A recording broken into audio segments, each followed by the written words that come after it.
You have pretty clear voice. It's nice to see all of you chit-chatting. That's the gift we have as a woman. So it's nice that everybody had a chance to hopefully mingle, and some of the folks had an opportunity to have a private session with the Pemo 6 to 7. That's a new program we started. We're hoping that some of the guest speaker come earlier and spend a private time for you to share your idea, startup challenges, and they can personally get to know you. And hopefully this is a great opportunity for you to build your network in the startup world. And thank you very much for coming today. My name is Ari from Women Startup Lab. I'm founder, but all those organizations, all the speakers come from or being recommended by the rest of the members. And I just wanted to all know there's a lot of people behind. I don't know, Mariana here? No? Yeah, Mariana. Okay. Oh yeah, she's been helping us posting all the events. And then two have been finding the speakers, and Beth and Dia in the background supporting our co-working. Yes, she does everything. And Maya's here today. She's a lead advisor and really pushed us to move forward with this organization. So we're excited that she's here with us today. Just a little bit about our organization. We provide evening speaker session twice a month. And we also provide a co-working day twice a month, first and third Tuesdays. And we try to design something that doesn't exist there or is not accessible for all of you to meet. All of us at home or anywhere else trying to build our startup. And sometimes we come up to the question that we don't know how to get an answer. And you have a stack of business cards, great, but at the end of the day, you don't have somebody who can turn around, ask the same question, or the challenges that keep you up. So on the co-working day, actually, you can come to this place. The whole other side is our offices. And the 9 to 11, we get to have a discussion session. You get to know other people, get to hear their challenges. And then 12 o'clock, we have a speaker coming in, educating us, and share their knowledges. And in the afternoon, we have a separate small offices that you can break off and practice your pitch or show your video clip, promo video, whatever, to get the feedback. So this is a community that you can really embrace, and you also share your talent, give it back. And that's what we're trying to create, the platform for female founders to share their knowledge and support. So that's what we do, and we're trying to build more, but for now, that's what we have. And thank you very much for coming today, and I hope you enjoyed Pemo's presentation. I would like to have a to just to give a quick update on upcoming event. Okay. So on we're approaching April now, I'm a month behind.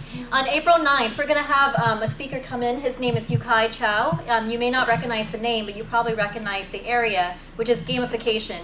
He's one of the top 10 people who are specializing in gamification, and he'll be here to talk about how to apply that layer to your startup, how to apply the 8 Octalysis concepts. And he's been speaking at Google and Facebook and eBay and been consulting for many other companies. And he's also started a couple of startups. Reward Me, he was a CEO. And also, I can't remember the second name, but he's well versed in this area. And it would be great to have him come and help us understand better about gamification. And on March. Stuck in March. April 23rd, we will have Gina Bianchini come to the evening event. Not sure who's familiar with her, but she founded Ning with Mark Andreessen, and it sold to Glam Media for $150 million. And she's now working on her second startup called Mighty Bell. And she's very experienced and very successful in that area, so there's a lot to learn from her. Yes. So hopefully you mark your calendar and see us again. Hi, Jen. Okay. Oh my gosh. Okay. That's all I have for now. Thank you. Hi, everyone. So basically, we finally got the presentation going, so let's shoot through it. I'm sorry that we're running a bit late here. Basically, my story is that I failed at getting venture capital after trying for about 5 years in London and Ireland, and I had made a commitment to help women raise venture when I was successful, but I did it after I failed. And actually, in the end, it ended up that I had more time to do it, and I probably wouldn't have done it if I had succeeded. So I video interviewed venture capitalists and angels and women founders about why are women funded less than men intensively for a year. And you can find all those interviews plus more on easybiz.com or on my YouTube channel, which is user/Pemo Theodore. And you'll find incredible, valuable information because all the questions I was asking them was all about women. Like, you know, what are the problems? Are there problems?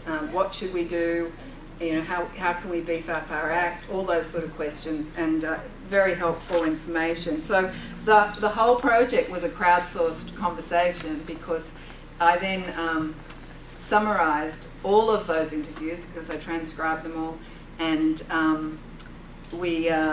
I put an ebook together, and also I got Startup Genome, which is a couple of European guys who are doing some research via some of the universities to actually add. I pestered them for 5 months after I did my ebook, and they finally added the gender piece, and so now you can actually add that you're a female startup, and they're starting to take a lot of data about that. So hopefully when they do actually have that data, I've told them they have to give it to me first. There's got to be some payoffs out of this project. You'll all have access to this presentation afterwards. I think we'll put it on Google Docs or something like that for you. But you'll probably all know and heard about the stats for women and women startups. And I think when I was doing the research, there's about at that stage I think 3 to 5% of startups that were being funded were women founders or women on the founding team. So it really was not very big. I think that may have progressed a little because definitely the ecosystem and the landscape is very different than it was even 2 years ago when I finished that project. What I found was that there were, so these are some of the infographics about women's earnings. It didn't sort of make sense because women are 50% of the small business in America, and you can move on to the next one. They're earning and creating jobs massively, but it seemed like in the venture capital startup world, there just wasn't very many women actually being funded. I then put together an infographic with a Malaysian female co-founder because no one, even Kaufman, who have done such fabulous work for women, had not put together an infographic about women being invested in at that stage. So this was the first one. I pulled the stats together, and the Malaysian team actually did the infographic. So there's some stats in there about female venture capitalists too, because it appears that more women are funded when there's more women investors, and it's not because they favourite us, but often that they know our businesses, and it's we often feel more comfortable talking to other women. So that's some of the points there. So as I said, behind every success there's a failure. Maybe there's a few failures, but definitely I don't know if any of you have been to FailCon, but it's a great conference where everyone puts their hands up and says how much they failed, and you can learn a heap from failure. And for me, I learned so much, and I found myself now as a media publisher, particularly related to the venture capital industry, and I would never have guessed that that's where I'd end up. So I found my passion through a failure. So okay, so some of the issues that people talked about in the interviews, that maybe we're slow to adapt to male-dominated industries, maybe we're not aggressive enough, maybe we listen to others too much. Sometimes we can't ask for what we want. In fact, a few women founders spoke about the fact that it was hard to ask for money for women, some women, okay? And, I could put my hand up and say, that, yeah, that was a really tough hurdle for me to get through too. Anyway, as they say, Ginger Rogers did everything Fred Astaire did, but she did it backwards and in high heels. So, you know, sort of says a bit about us women, right? Oh, and this is a great quote. Someone asked me why women don't gamble as much as men do, and I gave the commonsensical reply that we don't have as much money. That was a true and incomplete answer. In fact, women's total instinct for gambling is satisfied by marriage. Okay, so, you know, again, when I was going through all the data at the end of that year, I was thinking about the pros and cons for women, and, you know, we are generally, I'm generalising, we are trained to care for others. We're the only sex that can have babies and breastfeed, so that whole caring, nurturing thing is obviously hormonal. I was told by so many people, venture capitalists included, that we're great to work for because we care about our team and the people we work for, that we can subvert our ego. And as Cindy Gallup said, everything conspires to leave us feeling insecure. So, you know, everything around us is telling us, you know, how we've got to be and how we're not as good as other people. So that's another issue. So they were some of the points that came out of it. A few venture capitalists said to me that women tend to be more self-aware. And, you know, I always thought that was a good thing. But it could be a cost or a benefit. There's two sides to every sword, and it can be positive or negative. And one venture capitalist in Boston said to me, well, you know, women tend to look within a little bit too much sometimes. They're always like analysing, well, you know, what did I do wrong in that pitch, you know? How could I have done it better? Whereas guys go in there and they go like, oh, he just didn't get me, you know, and walked out. I had one female venture capitalist said to me that even when she was going to college, that her husband would go into an exam, the same exam, and say, you know, I killed that exam. And he actually got a lower score than her. And she'd be going and going, oh, I did all these things wrong, you know. So again, that sort of general effect of how men and women look at things differently. So, you know, sometimes too much self-analysis can undermine us. So we have to somehow bring some balance in there. I love this quote by Lady Gaga: when I wake up in the morning, I feel just like any other insecure 24-year-old girl. And then I say, bitch, you're Lady Gaga. You get up and walk the walk today. That's what I say. Yeah. So, you know, I started like looking at this whole hormonal thing, you know, because men often use it as a criticism of us, oh, that, you know, we're moody and we're hormonal, generalising women.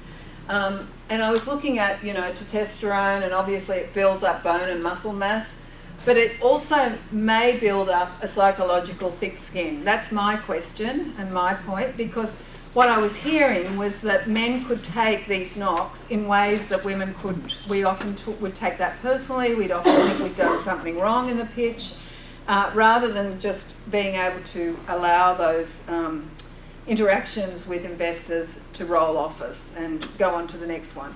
And as I said in the last meeting, to see every no is getting closer to that yes.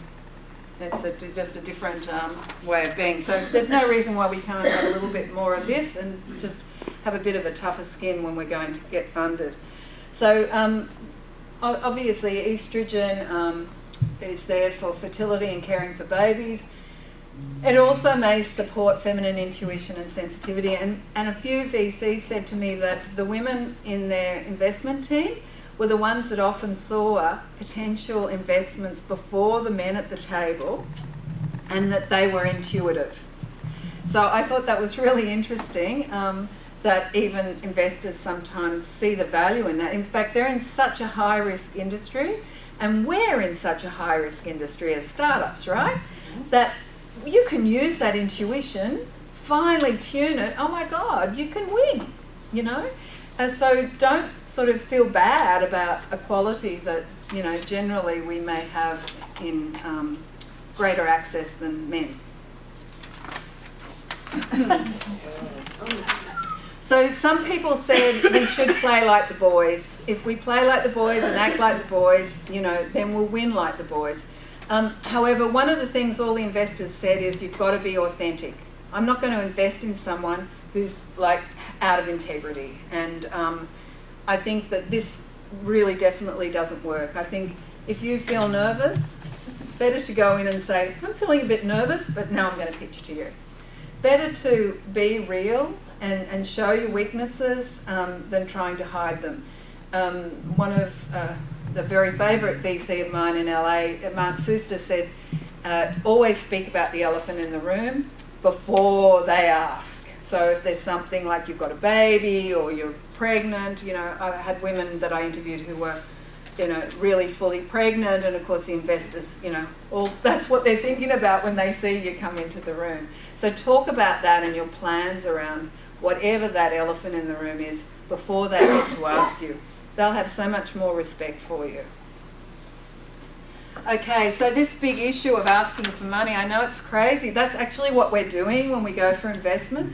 But when it comes down to it, it seems very much harder, generally, I'm talking generally, for women to actually ask for money. It's something about we're meant to be self-sufficient, or I don't know. It must be very complex about why it's so difficult for women to ask for money. My husband would disagree with that. You disagree? My husband would disagree with that. But we're talking about going to investors for money, not husbands. It's I think it's a bit different. Anyway, I think it's really important that you just, you know, bite the bullet. It's the only way you're going to get your investment, and you need to coach and support yourself in getting confident about doing that and knowing you can do it. Sometimes they say that we think too small. I know that there was a research done in on the East Coast at the time that I was doing this, and the woman came in and left a $10 note on all the tables, and all the girl students came into the room, and no one touched that money. And she had her son with her, and he said, oh, you know, I would have just gone and taken that money instantly. But they're all going, like, whose money is it? Like, you know, I wonder what we better not touch it, you know, who's watching us? And so she was making a point that somehow women have a different relationship generally, even as young girls before they become older, like some of us, towards money. So I think it's really important that you start to get clear and confident about the fact that that's what's going to drive your business. If you're going for venture, you've got to be able to do that and be comfortable with it. Okay. Now, one of the really big issues that people spoke about was the work-life balance. And in fact, Adeo Resi said to me that basically the startup ecosystem has been built by men. And the whole culture is work 24/7, kill yourself if you have to, have no work-life balance, you're a sissy if you do, don't focus on relationships. Now, the great thing about women entering the startup world, as they are now globally, is that we have the opportunity to create a culture that is very different than the original culture. And he stressed that it's really on us. It's our responsibility to do that. We don't have to fold to how the guys have set the system up. And a lot of us have babies, children, relationships, other people we care for. So of course there's going to be like a whole different balancing act than a young white male geek. So I encourage you to develop healthy work-life balance. Doesn't mean that you have to sacrifice your startup, but you know, what are you here for anyway? If you're not here for your life, and you know, that whole driven aspect of almost killing yourself for a startup, it doesn't mean that you're a better founder, and investors don't look at you that way anymore. They may have years ago, but I don't think that's relevant in the Valley anyway anymore with investors. They're not going to be looking at you saying, oh, that person is just too interested in their family and they're going to quit their founding job. I don't know if any of you saw the posts a couple of years ago when Jessica Jackley was pregnant with twins. No, she was a co-founder of Kiva, and one of her investors in LA put a post up saying that how he had questioned his investing in their company ProFounder, which actually unfortunately is finished now, but at the time it was quite a big furore on the net. Everyone had to say their piece about it, and I thought it was quite honest of him to actually express his concerns that he thought that she was going to let her team down and her startup down. And she had I interviewed her via Skype, and she had a fabulous attitude about, the work-life balance and how ProFounder, they had focused so much on that, and that of course sometimes they pulled all-night stints, but that, in the end they ultimately wanted people to be happy and healthy working in ProFounder. So I think, it's up to us to break the ground as women, co-founders or founders, and change the ecosystem. I think we have to do that because it's a little bit out of bounds. It's a little bit unbalanced. So this is a point that I love to hammer. And another Lady Gaga quote, "Some women choose to follow men and some women choose to follow their dreams. If you're wondering which way to go, remember that your career will never wake up and tell you that it doesn't love you anymore." So, good point. One of the things that all the investors, no one spoke about, but it's the most obvious about women founders, is sexual tension. And of course, our dear old friend Dave McClure at 500 Startups was the one that broke the ice and spoke about it right at the end of my project. So I was like, thank you, Dave. It's the most obvious problem or issue. And of course, it's probably the one that's most uncomfortable for investors, particularly if they're conservative, who are going to actually speak about that. It's really important for us as women to be aware of it. I coach some female founders when they're going to go for investment, and one particular one, she's very beautiful and very sexy, and she wears a lot of low-cut dresses, and it's a delight to see her. She's beautiful, but I said to her, when she goes to do these pitches, she actually needs to cover up, not because there's something wrong with her, but that she doesn't want them focusing on her breasts, basically. She wants them to focus on the fact that she's really smart, she's a great programmer, and she knows a lot about the industry she's in, and not on her body. And I think the other thing about the sexual piece is that obviously that in any creative relationship there has to be some sort of chemistry, and sometimes that chemistry can feel almost sexual, it's like all the juices start going and you're working really well with someone. My advice to you is don't act that out. And I know that there are lots of stories in the industry about gals sleeping with investors to get the money, just like on the Hollywood couches, and using that as a trade-off. I totally support you in not going there, and to actually try and get the money on your own talents and have that confidence that you are just as good as a male founder, and that you can, if you know all the things that obviously you're learning in this accelerator and more, then you should have no problems, and see yourself as equal. Don't fold and give away your power in that way. Okay, I think that's probably most of it. What are the solutions? I think that some of the solutions to all the issues that women face are just a bit like homeopathy. The solutions are actually within the problems, and if you have particular issues, that you can actually resolve them by actually going into those problems and maybe brainstorming with other women or guys, getting their perspective and getting that sort of help.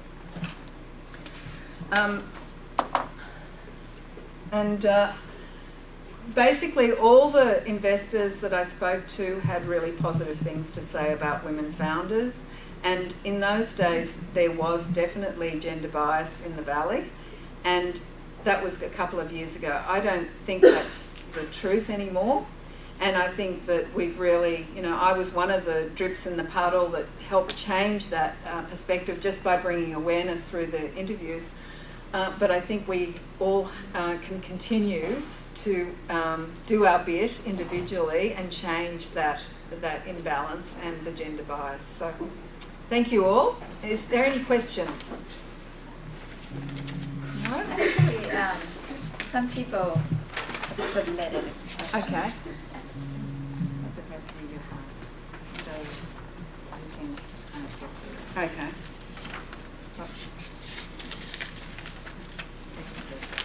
Okay.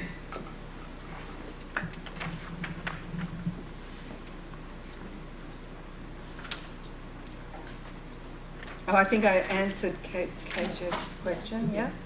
Oh, I think there's somebody. I have a question. Yes. What about age bias? Yeah. Men or women, age Yeah. bias? Yeah, there What do you think? definitely is that too. And, you know, again, I was in that boat myself, particularly in Europe, in London, it was really hard. I don't know how much that's progressed. I think the women issue has definitely changed. I don't know. There's a question mark around the age bias. I think that it does tend to be in an area where, you know, young, smart, talented 20-year-olds are valued. Obviously, experience is not seen as such a high value. Again, I always go against the odds myself, and I always go, well, I don't care about that. I'm just going to do what I'm going to do, and I'm going to do the best I can, and I'm not going to buy into that. And as a result, you know, I like to just keep on creating miracles where people say, well, you couldn't do that, and then I do it. And I think that anyone can do that with that sort of awareness of, like, I'm not going to be held down by anyone classing me that I can't do something. So, but I can't tell you how much that's changed in the last few years. I think it's probably slower than the gender bias.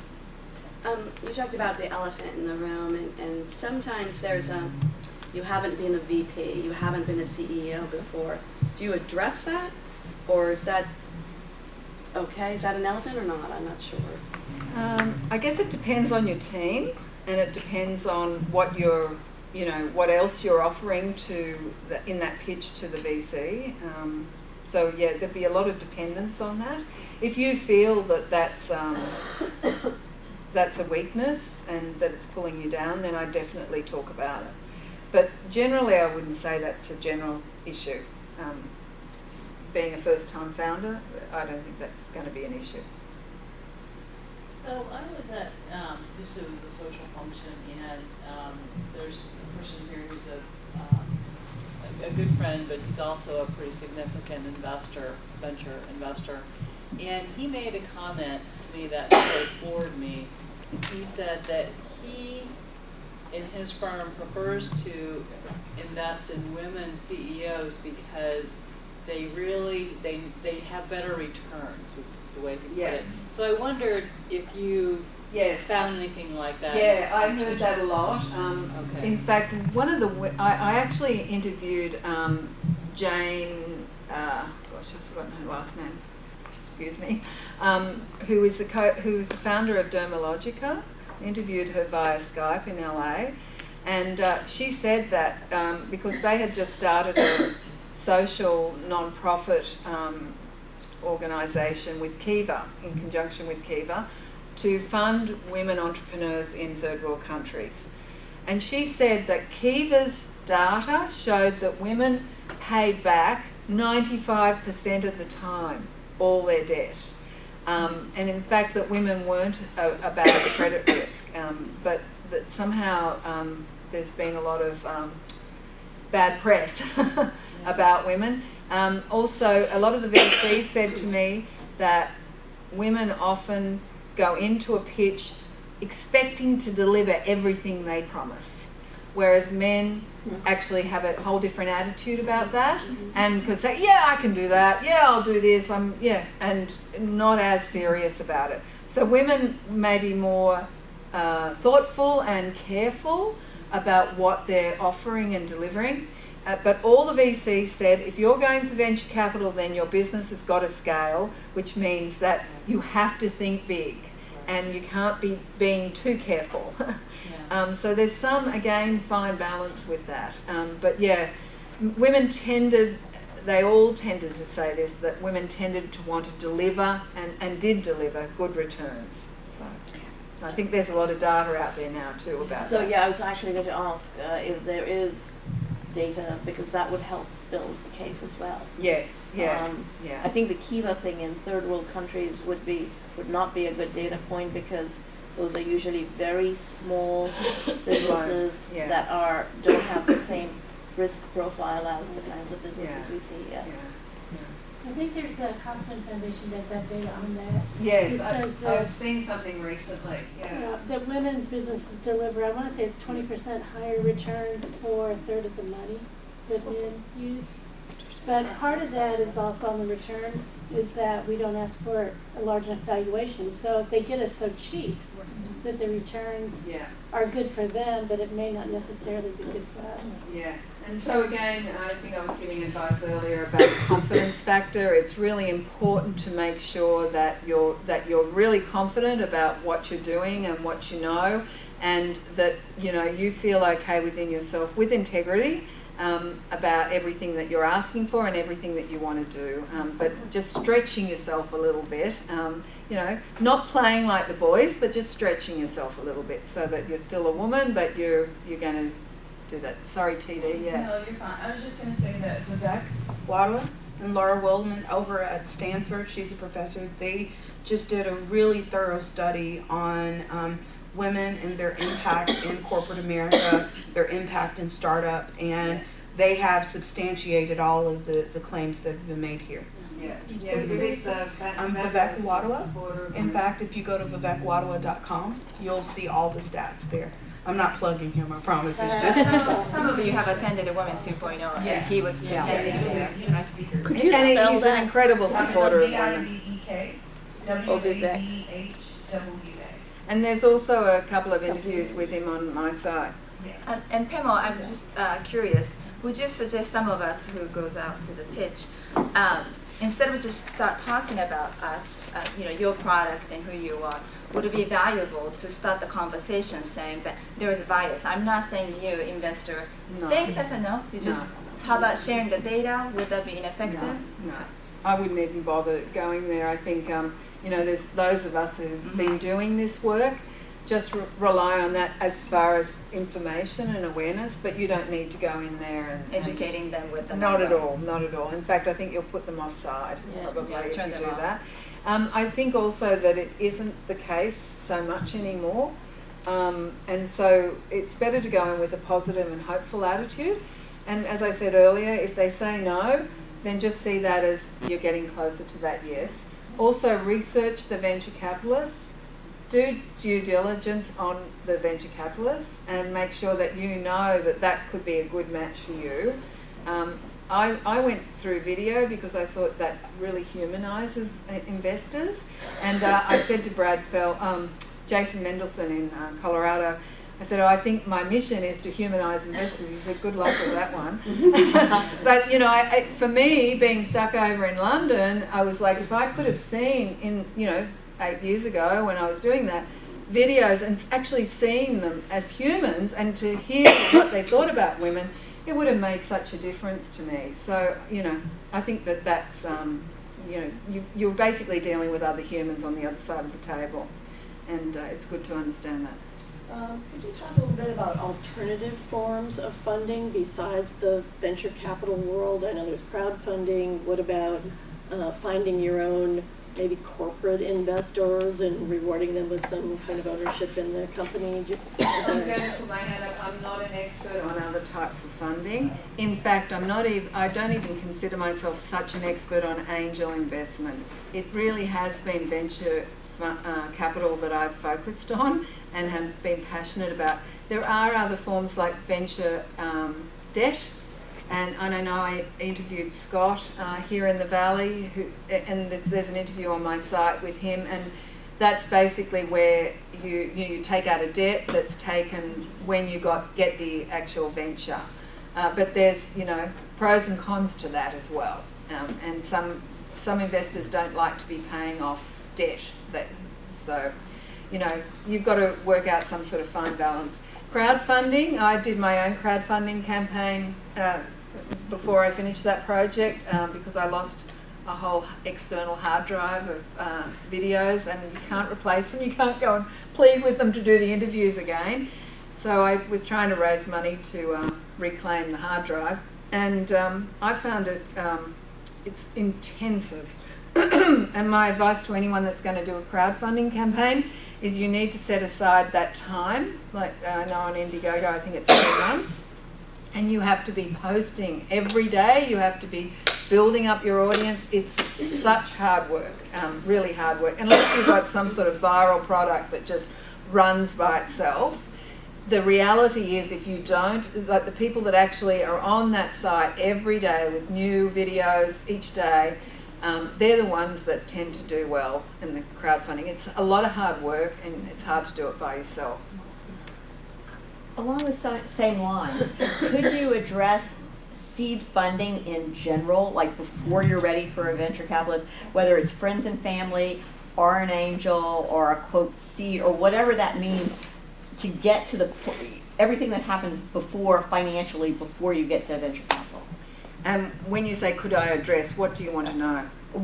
Well, I guess, what do you think of friends and family? What do you think of seed? What do you think of angel, just in general terms? And well, I think every startup has different needs. I think friends and family's obviously got to be one of the best ways of getting funded because they believe in you usually, and it's a quick and easy way of getting funded if you have those sort of connections that have that ready wealth. And as regards angel investment, again, I think depending on where you're at with the business, now if you need to scale really quickly, then obviously angel investment's not for you. You need venture capital. I think these days there's a lot of people getting angel investment from a few different sources to pull their funds together. That means there's a lot of voices at the table, and also it can affect equity. So there's all different complexities to all those. I would see each of those as an individual question, like each do you startup. see any as better than the others? No, I think it's for that. In each startup needs to individually address what's the best way, what's the best route for them, or route, as you guys would say. Okay. I was curious, did you also look at VCs in London and the scene in London? Because that's where you started and how you yes. compared that. I was really passionate about helping European startups, so I video interviewed a few VCs and founders in Europe and London, and yeah, in fact, there was an Irish female VC who I interviewed, and she said that she was named in the top 50 females in tech in Europe because of my interview. So I was very happy that I'd supported her in that way. Yeah. So in Europe, it's much tougher. It just is the way. I mean, things have changed a bit, but it's still much more conservative. And again, women, it's a bit easier for women, but it's still much. This is paradise here. Believe me, it's paradise here compared to other places in the world. So if you think you've got it tough and it's a tough call, nothing like Europe. So what do you think is sort of one single thing that people in this room need to do, first thing, to ensure that they have a better chance at getting funded? What everyone needs to do? Yeah. Right here, what would be the first piece of advice that you would tell us? This is what you need to start doing starting tomorrow. There's probably a few things that I'd advise. I think to start with, you need to know exactly all the pieces about your business. You need to be able to know, even if you've got a team, you need to be able to manage even what your team is doing. So if you're not a technical person and you've got a demo that your technical person is going to run, you need to be able to run that in case that person's not there. So there's that. To start with, if you're a founder, you need to wear all those hats, and that's a tough call. But women are meant to be able to multitask better than men. So, leverage that. And I think the confidence piece has got to be one of the most major things. So whatever you can do to build your confidence, again, I think women support each other easy. So, having groups of women like this, it's easier to get that sort of support, to talk about your issues, to talk about things that leave you feeling lacking in confidence in your business, to build that confidence up, make it conscious. So I think they're probably the first two things. Hi. What are your thoughts on pre-selling your product or getting it out there before you actually deliver it? A groundswell, so to speak, getting people interested in what you're doing. It can Does only that help you. Okay. It can only help you. If you're going for any sort of investment, whether angel or venture capital, they will prefer that. You're more likely to get investment if you've got a product, and also if you've got customers or interest in your product. But more likely real customers. So they want product, they want prototype, they want customers. So they want it all so that they're safer because of the risk. Money when you don't need it. Yeah, and the founder of Wildfire app, I think she just sold that to was it Google for about $3 billion or something? It was last year. It's huge. But she said that was her advice. She said go for investment when you don't need it. And she said you're laughing, and that's basically what she did. So good advice, but some of us aren't in that position. What about confidentiality? I've heard mixed bags about you have to have an NDA to protect your idea versus everybody will reject it. Forget it. I don't know one investor that will Forget it. Yeah. just forget it, and I don't think it's necessary. And years ago in Ireland, I was like thinking I had to have one and blah blah blah. But the reality is, you don't need it. I mean, unless you're in China, where I've heard horrible stories where founders go to an investor with an idea, and the investor then takes the idea, gets a team of programmers and reproduces it.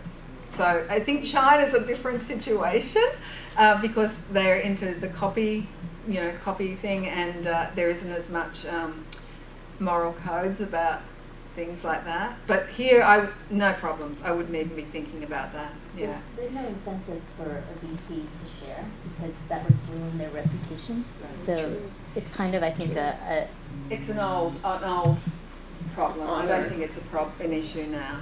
The only thing I'd say though is I would look and make sure they don't have a company directly in your space, because they would have a fiduciary responsibility if you handed it to them. So due diligence is really important, like find out if they have invested, if their fund is invested in potential conflicts of interest, and don't go there. Just don't go there. Because that is where I have heard, you're right, where I have heard that people have passed on stuff to, after they've pitched. So I guess it's a bit tempting, isn't it? Okay, we right then? Thank you very much for having me tonight. It's been great meeting you all. At the end of the presentation, we always ask our speaker, what is the last or most important message you have for all female founders? Dia kind of did that, but like one thing that you want everybody to remember, like wake up and see on the wall. Like, what is your message? Well, I guess I just again say I'd encourage you all to continue on your path, and if you feel like you're falling down, then go to other women around you to get that support to get back up again, because you're not just taking the steps for yourselves, you're actually taking them for your daughters and their daughters. And so the more ground you break, the easier it's going to get for women. So if you see it like that and you're not personalising everything all the time, it's much easier to be the miracle workers that you're all going to be. Okay? That's great. Thank you so much. I'd like to take a moment. I totally forgot, which is shame on me. Women Startup Love here because Procopio have supported from the get-go. They're not just the sponsor, it's above and beyond what they have provided. And Roger Rappaport, he's not here today, but Paul's here supporting us. Not only they have provided a place for us, not that we ask, but they said this is a great opportunity for you, and all the things that they've been around. I just want to have the opportunity to thank you. I did not mention, but I just wanted everybody to know that. Yeah. And lastly, as I mentioned, this is a community, and we take a time to celebrate some of our members' milestones. And we have Tricia here. Her company just launched as a beta, but it's a huge accomplishment. So, Tricia, would you like to just briefly mention about your company? Sure. So I have just launched Portfolio with my partner, Sue Preston. Actually, my partners and my advisors are all except one women, and all women of about 40 and 50 years old. So, you know, we're kind of unusual here in the Valley. Portfolio is basically a social network that brings together engaged investors around entrepreneurial ventures. And we're working in the crowdfunding space, the equity crowdfunding space, which is going to really shift everything for women, both women with their companies and women as investors. Because, you know, up until now, you can only invest in entrepreneurial companies if you make $200,000 or more, and you're have been invited into that private little club of people that knows what, you know, where those deals are. And the Jobs Act changed all that, and we'll actually be able to kind of break into that world and be able to invest in entrepreneurial startups and have our entrepreneurial startups have an opportunity to place those for our, you know, friends and colleagues to look at. But Portfolio has taken it even a step farther, and what we're doing is actually inviting in affinity groups so that we actually have our own value-add expertise. So we're looking to make contacts with like Women in Technology and the American Association of Pediatricians, you know, nutritionists, all of those people that have real impacts on our life and they're everyday experts. And our argument is that we as women that are buying 80% of all the products and have 60% of the wealth, if we focus our buying power and we focus our knowledge around products and services that we have an interest in and we have expertise in, that we can be as much a value-add investor as that guy over on Central Road.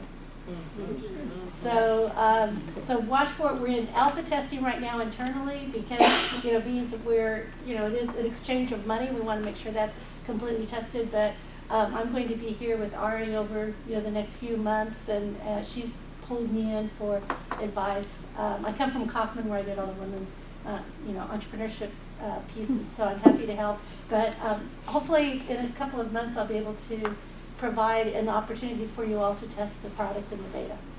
So thank you. And Mariana has a company called Kindomo.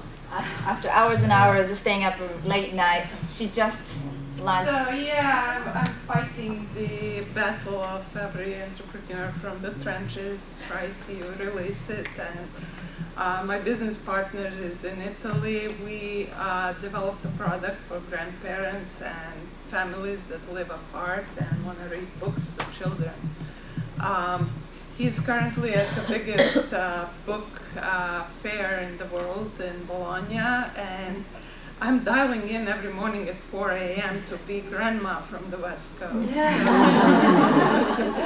So that's just a quick preview. I hope to tell you more about what it's like when you launch a product. And some previews, it's much harder than the time before. If you thought it's hard to launch it, it's twice as hard, unfortunately, afterwards. But I think it's really inspirational for us to see our friends making a progress and seeing happy days and some worn out days. I mean, that's the truth of being an entrepreneur. And so I hope we continue to see her progress, but I hope we get to see each one of you coming back and sharing your milestone with us. So, Mariana, what's the name again?